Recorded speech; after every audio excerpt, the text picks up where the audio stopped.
Assalamualaikum warahmatullahi wabarakatuh.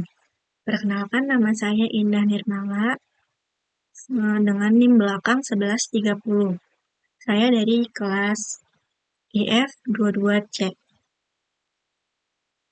Di sini saya akan mempresentasikan tugas 10 mata kuliah Machine Learning. Jadi, proyek ini itu tujuannya untuk memprediksi apakah seseorang menderita penyakit jantung berdasarkan data klinis menggunakan algoritma support vector machine atau SVM. Yang pertama kita pengenalan dataset dulu. Jadi saya di sini menggunakan dataset Heart Cleveland CSP. Di sini datasetnya adalah UCI Heart Disease Cleveland yang diambil dari Kaggle. Nah, dataset ini berisi atribut. Yang pertama adalah age atau usia, kemudian seks atau jenis kelamin, kemudian di sini ada CP. CP itu adalah tipe nyeri dada, kemudian ada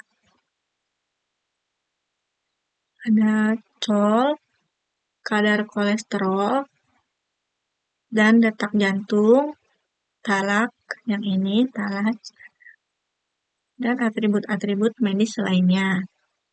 Nah, di sini target yang diprediksi adalah kolom condition, yaitu 0, 0 berarti tidak ada penyakit jantung, dan 1 berarti ada penyakit jantung. Nah, di sini saya sudah membuat modelnya. Nah, pada bagian 1 ada pengenalan dan pemahaman datasetnya terlebih dahulu. Kemudian di bagian 2 ada prapemrosesan data.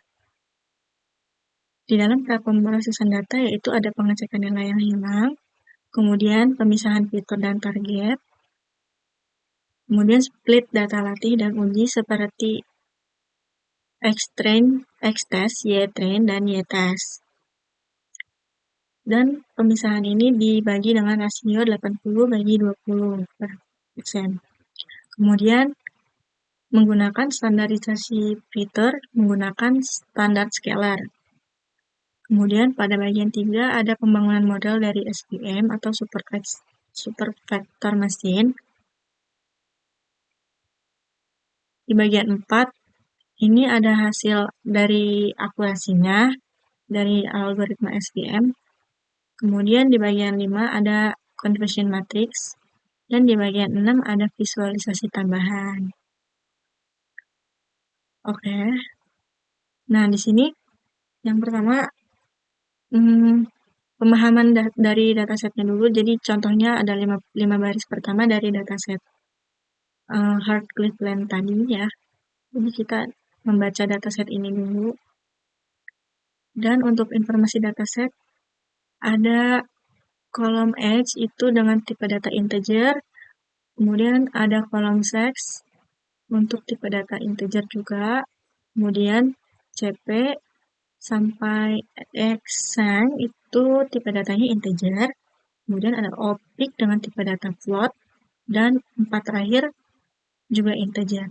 Jadi di sini kolom-kolom atau atribut dari dataset itu sudah berbentuk numerikal, tidak ada kategorikal, jadi kita tidak perlu merubah atau melakukan one hot encoding untuk merubah dari kategorikal menjadi numerikal. Seperti itu. Kemudian di sini ada statistik deskriptif dari dataset.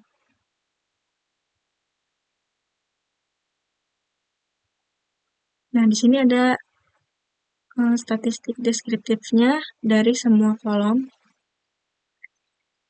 Nah, lalu di prapemrosesan data dari pengecekan nilai yang hilang itu, hasilnya itu tidak ada nilai yang hilang pada dataset. Jadi di dalam dataset ini sudah bersih, jadi tidak perlu dilakukan penanganan nilai yang hilang.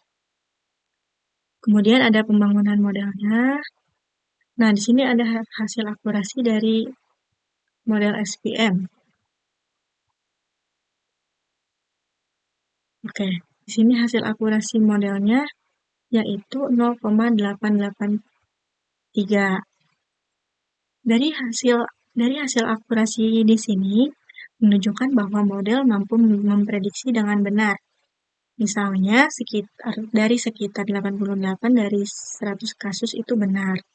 Di sini ada kelas 0 atau yang tidak ada penyakit jantung dari presisinya itu 0,82, artinya dari semua yang diprediksi tidak sakit, 82% benar. Kemudian pada kelas ini juga ada recall-nya sebesar 1,00, yang berarti semua yang benar-benar tidak sakit berhasil dikenali. Kemudian dari F1 score-nya di sini ada 0,90. Nah, yang berarti keseimbangan antara presisi dan recall cukup tinggi. Kemudian pada kelas satunya atau yang ada penyakit jantung, terdapat presisinya 1,00, yang berarti semua prediksi sakit benar. Kemudian recall-nya ada 0,75, yang berarti hanya 75% dari yang benar-benar sakit berhasil dikenali. Kemudian F1 score-nya ada 0,86, yang berarti menunjukkan performa baik meskipun ada kekurangan dalam recall-nya di sini. Oke, di sini ada visualisasi dari confusion matrix. Visualisasi dari confusion matrix ini menunjukkan performa klasifikasi dengan membandingkan hasil prediksi dan kondisi aktual. Oke. Interpretasinya di sini 32 pasien yang memang tidak menderita penyakit jantung berhasil dikenali dengan benar atau disebut true negatif atau aktual tidak ada. Kemudian di sini ada 21 pasien yang benar-benar menderita penyakit jantung berhasil diprediksi dengan tepat atau disebut true positif atau aktual ada. Kemudian tidak ada false positif, artinya tidak ada orang sehat yang salah diklasifikasi sebagai sakit, jadi tidak ada, 0. Kemudian di sini ada 7 false negatif, artinya sebanyak 7 pasien yang seharusnya diklasifikasikan sebagai sakit justru diprediksi sebagai sehat. Demikian confusion matrix. Kemudian di sini ada visualisasi tambahan atau bar chart. Ini untuk menunjukkan distribusi variabel target. Nah, di sini ada chart untuk kondisi 0 dan chart untuk kondisi 1, yang berarti 0 itu yang tidak ada penyakit jantung, sedangkan yang kondisi 1 itu yang ada penyakit jantung. Jadi, di sini terlihat seberapa signifikan perbedaan dari kondisi 0 dan 1. Nah, di sini selain visualisasi tambahan dari bar chart, ada juga visualisasi heat map-nya.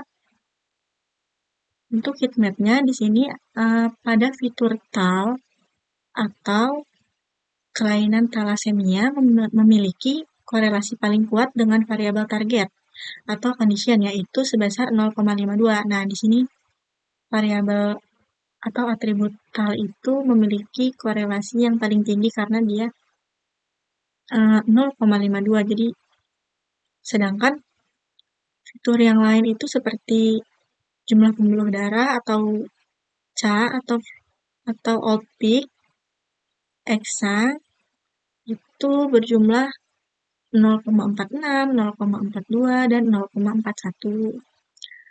Selain itu ada juga dari variabel age dan sex atau kolesterol FBS memiliki korelasi yang rendah terhadap target atau kondisi, yang berarti kurang signifikan secara linier dalam klasifikasi ini.